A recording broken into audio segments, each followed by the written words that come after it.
napakasaya, lalo-lalo na dito sa mga bagong members ng gang. Sobrang saya na kasama dito sa Angels. Masaya tsaka enjoy. Game na game. Tsaka marami. Tuwa talaga. Nakaka-good vibes po sila. Elpas team. Swak na swak, panalong panalo. Hindi kayo magsisisi, sobrang saya.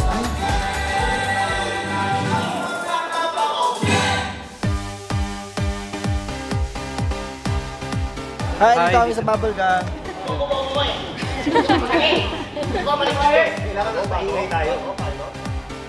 Diyos ko, ang dami-dami kong favorite character sa Bubble Gang. Siyempre, unang-una na si Kuya Bitoy, si Michael B. Ayan, sila Kuya Ogie, sila Aiko Melendez. Ngayon, sa totoo lang, gusto ko dito, ayan, yung mga bago. Si Charis, si Kuya Betong, ayan, sila EA. Si Bitoy po at saka si Paulo. Michael B at saka si Paulo. Sila yung tunay na Bubble Gang. Master Bitoy pa rin. Tampo natin ang Bubble Gang. Start ka wala pa rin.